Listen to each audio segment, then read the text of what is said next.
Hey everyone, welcome to my channel. Today we're talking about Epidendrum orchids, how to care for them, propagate them and what they need to grow. If you enjoy plant content, don't forget to like, subscribe and leave a comment. Let's get started. Alright, let's dive a little deeper into Epidendrum orchids. These beauties belong to the Epidendrum genus, which is one of the biggest in the orchid family, boasting over 1,000 different species. They're kind of the ultimate survivors, growing in all sorts of environments, from humid rainforests to high-altitude mountains. When it comes to their flowers, epidendrums are pretty diverse. Most species bloom in clusters, creating a gorgeous display of small, intricate flowers. Some lucky species bloom year-round, while others wait for their ideal season to shine. They also come in a variety of colors, ranging from vibrant oranges and reds to delicate purples and greens. As for how they grow, these orchids are mostly epiphytic, meaning they attach themselves to trees and absorb nutrients from the air and rain. But some species are lithophytic, thriving on rocks, while others are terrestrial and grow in soil. Epidendrum orchids comprise many cultivated species, but two are of particular interest. Epidendrum iberguensi, known as the crucifix orchid, is a stunning tropical gem, admired for its vibrant clusters of red, orange and pink blooms. Its gracefully arching stems and resilient nature make it a favorite among orchid enthusiasts, thriving in diverse environments with minimal care. Another popular species is Epidendrum radicans, commonly known as the reed stem epidendrum, which is highly resilient and admired for its vibrant orange, red and yellow blooms. Its vigorous growth and adaptability make it a resilient beauty, flourishing in various climates with minimal care. Epidendrum orchids originally come from Central and South America, with countries like Brazil, Ecuador and Colombia being hot spots for them. Their adaptability makes them a favorite among orchid lovers, whether beginners or experts. They're relatively easy to grow and care for compared to some of the more high-maintenance orchid species out there. Proper watering is crucial for the health and blooming of epidendrum orchids. The frequency of watering depends on several factors, including climate, season and the type of potting medium used. During warmer months, when the orchid is actively growing, watering should be done twice a week to keep the roots hydrated. In cooler months, when growth slows down, watering can be reduced to once a week or even less depending on humidity levels. The best way to determine when to water is by checking the moisture level of the potting medium. If the medium feels dry to the touch, it is time to water. When watering, it is essential to use room temperature water to avoid shocking the roots. Cold water can slow down growth, while hot water can damage delicate root structures. Watering should be done thoroughly, ensuring that water flows evenly through the potting medium and drains out from the bottom. This prevents salt buildup and ensures the roots receive adequate hydration. Epidendrum orchids thrive when there is a difference between daytime and nighttime temperatures. Ideally, they prefer daytime temperatures between 20 degrees Celsius and 28 degrees Celsius, with nighttime temperatures ranging from 15 degrees Celsius to 18 degrees Celsius. This temperature variation helps trigger flowering and promotes healthy growth. If the temperature rises above 30 degrees Celsius, the plant may experience stress, leading to reduced flowering or smaller blooms. Excessive heat can also cause dehydration, resulting in wilted leaves. On the other hand, temperatures below 12 degrees Celsius can slow down growth and prevent flower formation altogether. Maintaining a stable temperature range and ensuring proper air circulation significantly improve the chances of successful blooming. Epidendrum orchids thrive in bright, indirect light, which is essential for their overall health and blooming. For optimal development, epidendrum orchids should receive 12 to 14 hours of light daily.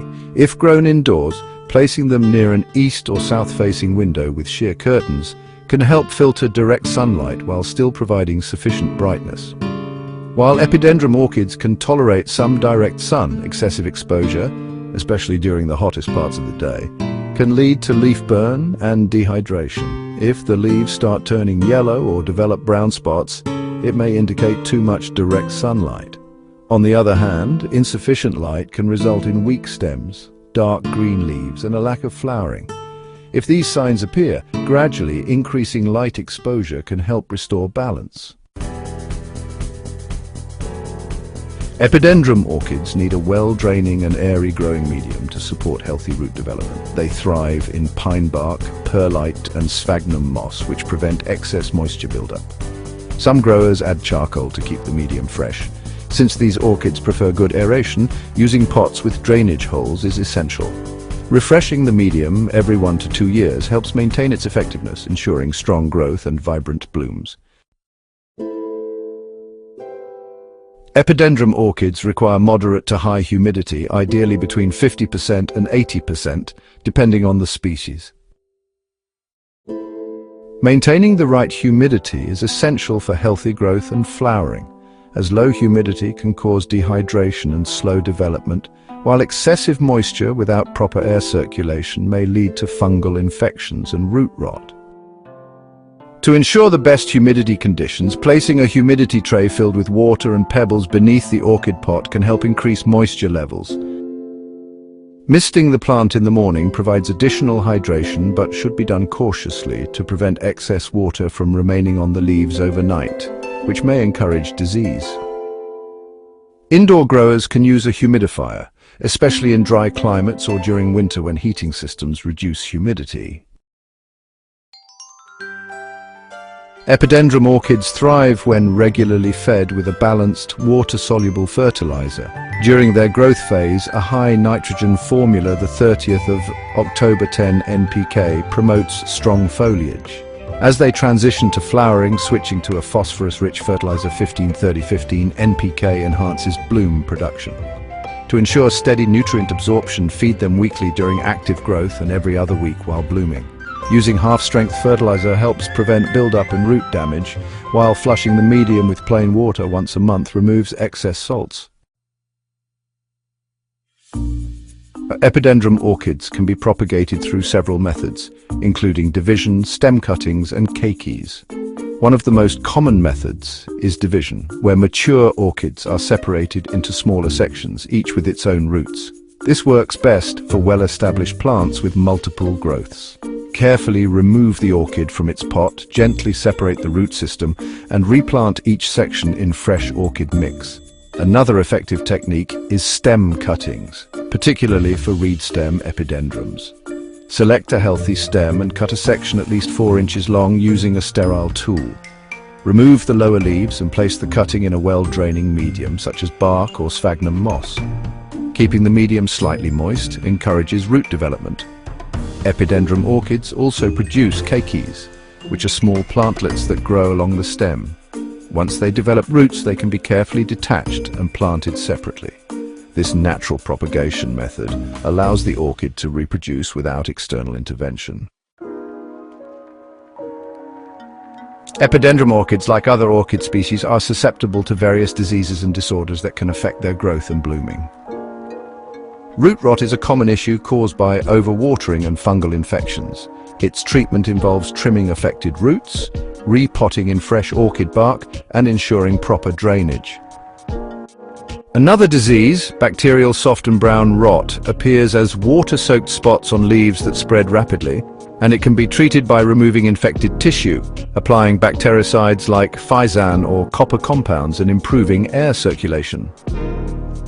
Bacterial brown spot starts as small, soft, water-soaked blisters that turn brown or black, requiring infected areas to be removed, hydrogen peroxide or bactericides to be applied, and leaves to be kept dry. Ground rooting epidendrum. Diseases affect epidendrum radicans specifically and demand careful identification and treatment based on symptoms. Regular monitoring and preventive care can help keep these orchids healthy and thriving. With knowledge and control over environmental conditions, you can truly appreciate the breathtaking beauty of epidendrum orchids. If you enjoyed this video, please consider subscribing to the channel.